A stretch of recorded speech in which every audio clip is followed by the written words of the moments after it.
Hello and welcome to Wisdom Trek. This is Guthrie Chamberlain and I'm your guide to wisdom and creating a living legacy. Thank you for joining us for our 7-day-a-week, 7 Minutes of Wisdom podcast. This is day 136 of our trek, and for the past 6 days we remained in camp and studied the map of the wisdom trails as we explored Proverbs chapters 2 and 3. We will occasionally remain in camp and continue on in the book of Proverbs, but for today, we will head back on the trail and learn 6 lessons on how we can handle transition from one trail to another. If you do have any suggestions or your own observations, comments, or questions as we explore these nuggets of wisdom, please share them with us on the comment section of the Daily Journal page at wisdom-trek.com. We are recording our podcast from the studios at Home 2 in Charlotte, North Carolina, and it's been a very busy day of work after very little sleep on our red-eye flight back from Phoenix last night. It is amazing as humans that we have the ability to continue on with a very limited amount of sleep.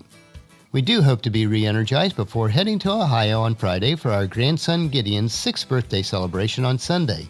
It will be a very quick trip up and back this weekend before heading back up again the following weekend. Life is very full, but we are enjoying the journey. As we head out on our trek today, we soon come to a split in the trail and we find it difficult which would be the best path to take. One leads upwards through sparse growth, but probably leads to a beautiful view at the summit. The other trail leads us downward into the valley where there is lush growth and a river flowing through it. Oh my, which trail should we take? Most of the time, our decisions will not be one of choosing a good trail over a bad trail, but which path to take when both seem equally attractive in their own way. When we come to a split in the trails of life, those transition points, how do we make the most of the decisions that we do choose? Today we want to look at 6 reflection points for life's transitions. Major life's transitions such as moving to a new city, becoming a parent, or deciding to retire can be a very exciting and invigorating part of life if we view it in that manner. Yet transitions, even happy ones, can also be stressful and bring up mixed feelings for us. For most of us, change brings uncertainty and a certain measure of fear. This is natural, but we cannot allow fear to prevent us from moving forward. Moving from a rural community or farm into a big city with its excitement and challenges can be a bit overbearing. The first few weeks after the move is usually much more difficult than anticipated. In a similar way, no matter how exciting getting pregnant or having a child is, the magnitude of this life transition can be overwhelming.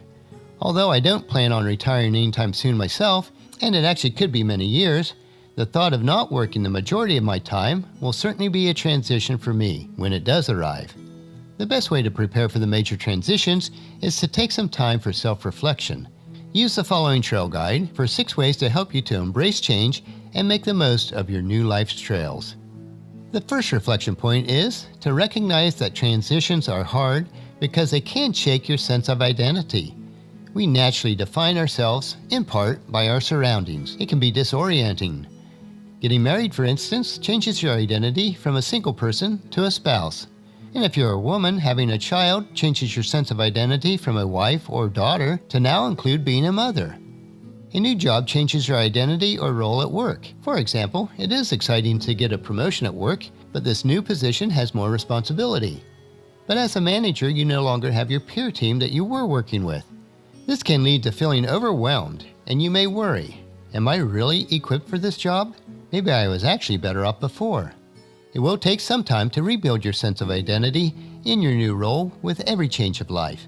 As you become more comfortable, though, in your new duties or your new responsibilities, and with your new colleagues, your work identity will be reestablished. The second reflection point is, being in transition is a wonderful opportunity for growth.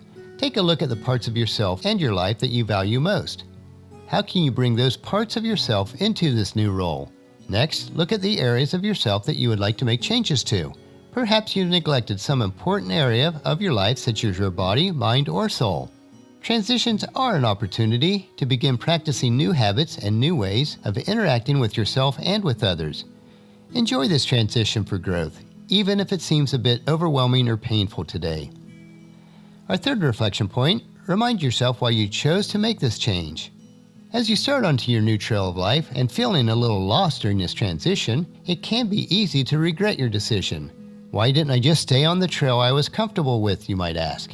When doubt creeps in, and it will, review the reasons why you made this decision. As an example, you might say, I made this career change to further my skills and better utilize my abilities.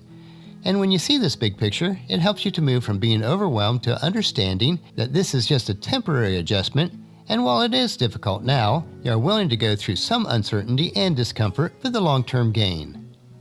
Reflection point number 4. Recall other times in your life when you successfully dealt with transition. This is not the first new trail that you've been on in life. What helped you to get through another period of transition? Looking back, how did you feel about your past decisions that you've made? What were you proud of, and what could you have done differently? Reflecting on your past can help you to make good and even better decisions as you move forward. Reflection point number 5. When you are in transition, it's easy to become overly focused on yourself. It is all too easy to become consumed with ourselves. We all fall prey to that. One way to shift your focus is to look for others who actually may need your help. If you're at work, it may be a coworker who you notice is having a bad day. If you are in an exercise class, reach out to another person that seems to be having a hard time.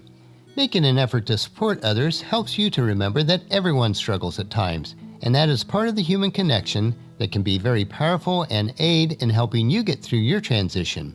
As Paul's letter to the church at Philippi mentioned in chapter 2, verses 3 and 4, don't be selfish, don't try to impress others, be humble, thinking of others as better than yourselves. Don't look out only for your own interests, but take an interest in others too. Part of what helps you feel secure in transition is having a support system.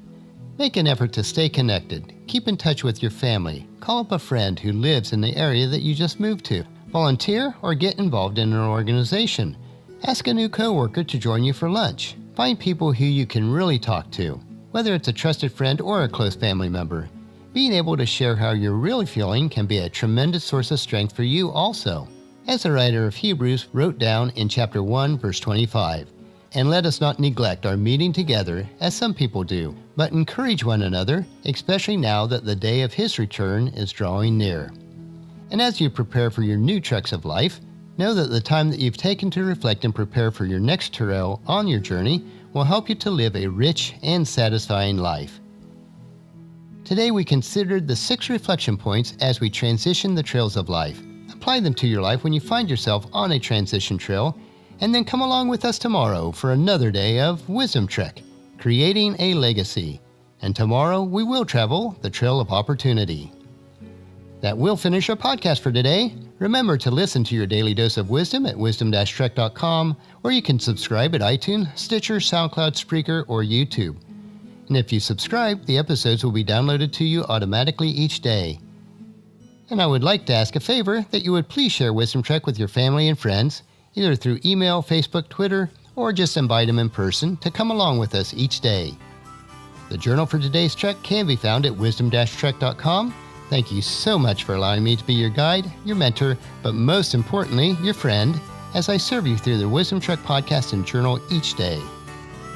And as we take this trail together, let us always live abundantly or fully, love unconditionally, listen intentionally, learn continuously, lend to others generously, lead with integrity, and leave a living legacy each day. This is Guthrie Chamberlain, reminding you to keep moving forward, enjoy your journey, and then create a great day every day. See you tomorrow.